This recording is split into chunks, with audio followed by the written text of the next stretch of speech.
భార్య వల్ల సమస్య కావచ్చు, భర్త వల్ల సమస్య కావచ్చు, బిడ్డల వల్ల సమస్య కావచ్చు, సమస్య ఏదైనా కావచ్చు. ఆ సమస్యను, నీ సమస్యను ఈరోజు ఈ లోకంలో ఎవరైనా తీర్చగలరా అని ప్రశ్నిస్తున్నా. నీ భర్త, అమ్మ సహోదరి, నీ భర్తని ఈ లోకంలో ఎవరైనా మార్చగలరా? సహోదరుడా, నీ భార్యను ఈ లోకంలో ఎవరైనా మార్చగలరా? తల్లులు తండ్రుల్లో చెడిపోతున్న మీ బిడ్డల్ని ఈ లోకంలో ఎవరైనా మార్చగలరా? కానీ ఒక్కడు మార్చగలడు. ఆ ఒక్కడే ప్రభు అయిన యేసుక్రీస్తు. నువ్వు చేయాల్సిందేమిటి? నీ కుటుంబాన్ని బాగు చేయగలిగిన, నీ కుటుంబాన్ని కట్టగలిగిన, నీ కొడుకును కూతుర్ని, కట్టుకున్న వాడిని కట్టుకున్న దాన్ని బాగు చేయగలిగిన ఒకే ఒకడున్నాడు. ఆయన ప్రభు అయిన యేసుక్రీస్తు. నీ కుటుంబంలో తల ఎత్తిన సమస్యకు పరిష్కారం ఉందా? ఉంది. ఏమిటి ఆ పరిష్కారం? నా ప్రభు అయిన యేసుక్రీస్తును విశ్వసించటమే. ఏమిటి ఆ విశ్వాసం? నా ప్రభు నా కుటుంబాన్ని కట్టగలడు. నా ప్రభు దుర్మార్గుడైన నా భర్తను బాగు చేయగలడు. దుర్మార్గురాలైన నా భార్యను బాగు చేయగలడు. చెడిపోతున్న, పాడైపోతున్న నా బిడ్డలను బాగు చేయగలడు. అనుకొని కూర్చుంటే కుదరదు. నువ్వు ప్రభువు దగ్గరికి వెళ్ళి ఏం చేయాలి? నీ సమస్యను చెప్పాలి. కుటుంబంలో నీకున్న సమస్యకు పరిష్కారం ఉందా? ఉంది. ఏమిటా పరిష్కారం? ఆ పరిష్కారం చూపించగలిగిన దేవుని దగ్గరికి వెళ్ళి ప్రార్థన చేయటం. అమ్మ సహోదరి, నీ భర్త గురించి లోకమంతటికి చెడుగా చెప్పటం వల్ల నీ భర్త మంచివాడు కాడు. నీ భార్య గురించి నీ కుటుంబంలో ఉన్న అందరికీ చెడుగా చెప్పటం వల్ల నీ భార్య బాగుపడడం సాధ్యము కాదు. చెడిపోతున్న వారిని బాగు చేయగలిగిన దేవుడు ఉన్నాడు. ఆయన ప్రభు అయిన యేసుక్రీస్తు. ఆయనకు చెప్పడం వల్లే కుటుంబం బాగుపడుతుంది. కానీ నలుగురికి చెప్పటం వల్ల కుటుంబ గౌరవం కాస్త బజారున పడుతుంది. మర్చిపోవద్దు. కుటుంబంలో సమస్యలు ఉన్నాయా? అయితే పరిష్కారం ఉంది. ఏమిటా పరిష్కారం? నా ప్రభు అయిన యేసుక్రీస్తు యందు విశ్వాసము ఉంచటం. రెండో, ఆర్థికంగా సమస్యలు ఉన్నాయా? ఉన్నాయా అంటే ఈరోజు ఒకసారి చూపించండి. ఆర్థికంగా సమస్యలు కలవాలి, చూపించండి. ఎస్. పరిష్కారం ఉందా? ఉందంటారా? ఉందా? ఫిలిప్పీయులకు రాసిన పత్రిక 4వ అధ్యాయము 19వ వచనం. కాగా దేవుడు తన ఐశ్వర్యము చొప్పున, దేని చొప్పున? దేవునికి ఉన్న బ్యాంకు బ్యాలెన్స్ చొప్పున. అంతేనండి. దేవునికి యొక్క బ్యాంకులో బ్యాలెన్స్ ఉంటుందంటారా లేదంటారా? ఎటు చెప్పండి. ఆయన బ్యాంకులో బ్యాలెన్స్ ఉంటుందంటారా ఉండదంటారా? ఆయన బ్యాలెన్స్కు కొదువేమిటండి? ఒక ప్రశ్న. ఈ భూమి మీద డైమండ్లు సృష్టించింది ఎవరో చెప్పండి? దేవుడు. వజ్రాలు సృష్టించింది దేవుడు. ముత్యాలు సృష్టించింది దేవుడు. బంగారపు గనులు సృష్టించింది దేవుడు. ప్రపంచంలో ఉన్న ఐశ్వర్యం అంతటికి ఆధార సంభూతుడు ఎవరో తెలుసా? మన నాన్న. మీరు నిజంగా నమ్మితే నమ్మినట్టుగా చప్పట్లు కొట్టండి. దేవుడు తన ఐశ్వర్యము చొప్పున క్రీస్తు యేసునందు మహిమలో మీ ప్రతి అవసరమును తీర్చును. కొన్ని అవసరములు అని బైబిల్లో లేదో, ప్రతి అవసరాన్ని తీరుస్తాడు. సహోదరి, అర్థమవుతుందా నీకు? సహోదరుడు, అర్థమవుతుందా? ఆర్థికంగా అవసరాలు ఉన్నాయా? అవసరాలు నా ప్రభు తీరుస్తాడు. కుటుంబ పరంగా అవసరాలు ఉన్నాయా? బిడ్డల విషయంలో అవసరాలు ఉన్నాయా? వారి వివాహ విషయంలో, వారి చదువు విషయంలో అవసరాలు ఉన్నాయా? గృహ నిర్మాణ విషయంలో అవసరాలు ఉన్నాయా? ఏమిటి నీ అవసరం? ఆ అవసరాన్ని నా దేవుడు తనకున్న ఐశ్వర్యంలో తీరుస్తాడు. ఏమిటండి ఆయన ఐశ్వర్యం? ప్రపంచంలో ఉన్న సమస్తానికి అధిపతి ఆయన. బహు ఐశ్వర్యవంతుడు. ఆ బహు ఐశ్వర్యవంతుని యొక్క పిల్లలమండి మనం. ఎవరో మనం పిల్లలం. ఒకరోజు ఒక కుర్రవాడు రైలు వచ్చినప్పుడు, స్టేషన్లో ఆగినప్పుడు వెళ్ళి అడుక్కుంటున్నాడు. జుట్టంతా పెరిగిపోయింది, గడ్డము పెరిగిపోయింది, పిచ్చోడ్లాగా అడుక్కుంటున్నాడు. అయ్యా అయ్యా, ₹1 అయ్యా, భోంచేసి 4 రోజులు అయిందయ్యా, భోంచేసి 4 రోజులు అయిందయ్యా అడుక్కుంటున్నాడు. చెదరించేవాళ్ళు చెదరిస్తున్నారు, చీపో అనేవాళ్ళు చీపో అంటున్నారు. హడావుడిగా వెళ్ళిపోతున్న వాళ్ళు వెళ్ళిపోతున్నారు, ట్రైన్ ఎక్కే వాళ్ళు ట్రైన్ ఎక్కుతున్నారు, దిగే వాళ్ళు దిగి వెళ్ళిపోతున్నారు. ఎవరు ఈ కుర్రవాడిని పట్టించుకోవట్లే, ఈ భిక్షగాడిని పట్టించుకోవట్లే. అదే పడుతున్నాడు, 2 చేతులు జోడించి ఒక్క రూపాయి భిక్షమైనాయా, ఆకలితో అల్లాడిపోతున్నాను అడుక్కుంటున్నాడు. ఈ లోపట ఒక ఆయన అక్కడ నిలబడ్డాడు. ఒక ఆయన నిలబడితే ఆయన దగ్గరికి వెళ్ళి, అయ్యా ఫోన్ చేసి చాలా కాలం అయింది, ఆకలితో అలమటించిపోతున్నాను, ఒక్క రూపాయి భిక్ష వేస్తారా అని అడిగాడు. అటుపక్క నిలబడిన పెద్ద ఆయన ఈ అడుక్కుంటున్న వాడిని పరిశీలనగా చూశాడు.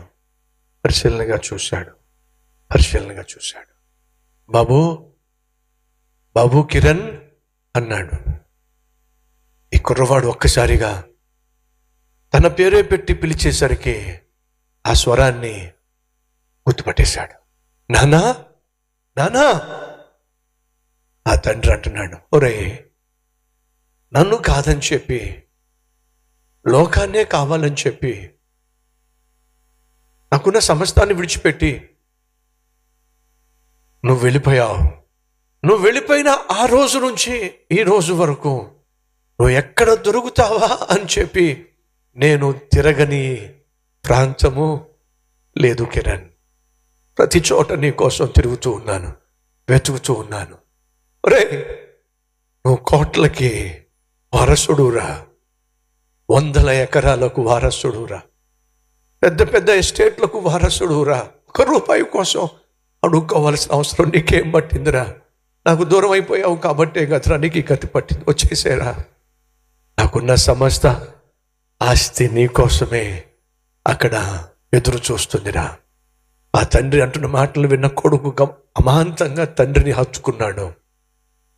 మళ్ళీ తన జీవితాన్ని తండ్రికి అప్పగించి ఒక కోటీశ్వరునికి కుమారునిగా, వారసునిగా తన ప్రయాణాన్ని స్టార్ట్ చేశాడు.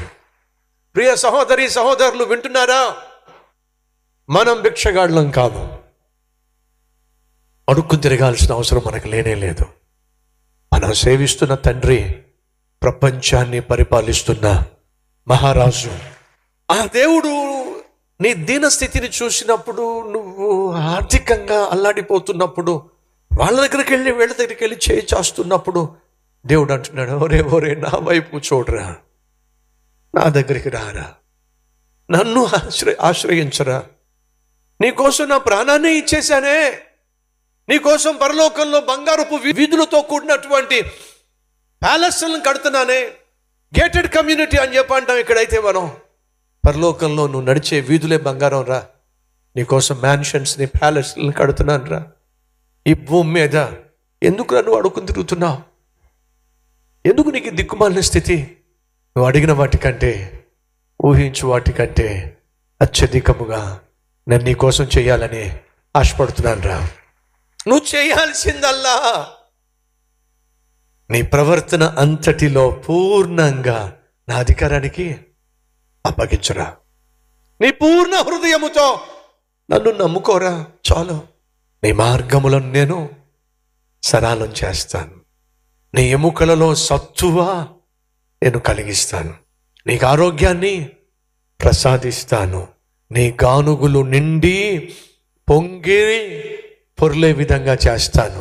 నువ్వు చేయాల్సిందల్లా ఒకటే. ఏం చేయాలని చెప్పండి. నీ పూర్ణ హృదయముతో నన్ను నమ్ముకుంటే చాలు. దావీదు దేవుణ్ణి నమ్మాడు, గొల్లవాడు కాస్త గొప్ప రాజయ్యాడు. ఈరోజు ప్రార్థన చేస్తావా? ప్రభా, గొల్లవాడిని గొప్ప రాజుని చేసావు కదా, నన్నేం చేయబోతున్నావు? ఒక్క మాట అడుగు. సహోదరులు, ఎస్తేరు ఎవరో తెలుసా?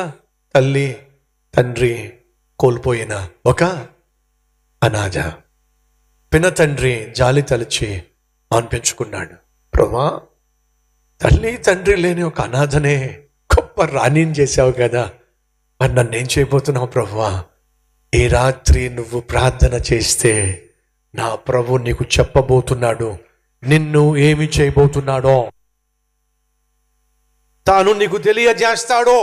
నీ పక్షమున ఆయన కలిగి ఉన్న ఉద్దేశాలు ఏమిటో ఉన్న చోటే మోకరిద్దామా, ఉన్న చోటే ప్రార్థన చేద్దామా. ప్రభువా, సమస్య ఏదైనా, అది ఇంట్లో సమస్య అయినా, ఇంటి బయట సమస్య అయినా, పరిష్కారం అయితే ఉంది కదా ప్రభువా. ఏమిటా పరిష్కారం? నిన్ను హృదయపూర్వకంగా నమ్మటం. ఆ చిన్న పిల్లవాడు అసాధ్యాన్ని సాధ్యపరిచాడు. కారణం తెలుసా? తన తండ్రి పట్ల ఉన్న నమ్మకం.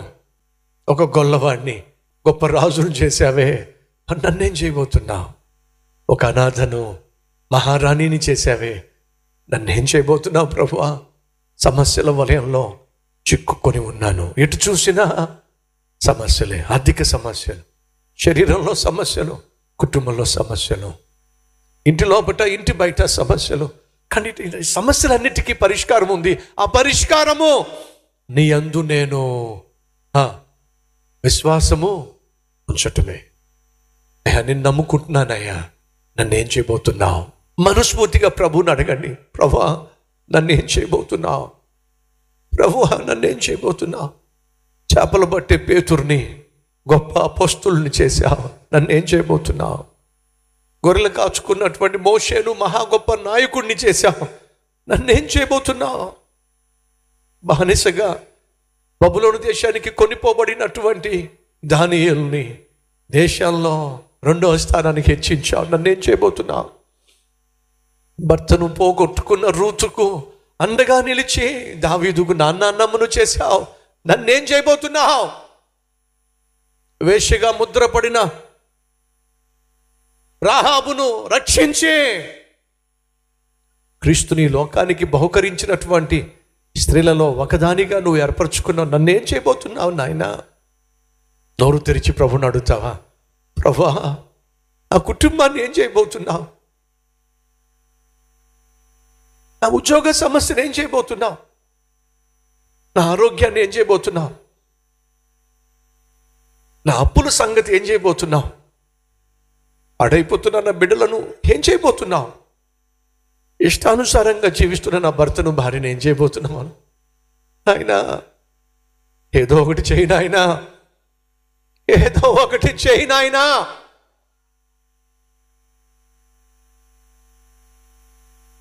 బైబిల్ పట్టుకొని ఒంటరిగా వచ్చినటువంటి ఒక కుర్రవాడిని మహాసంఘంగా మార్చావే, మరి నన్నేం చేయబోతున్నావయ్యా?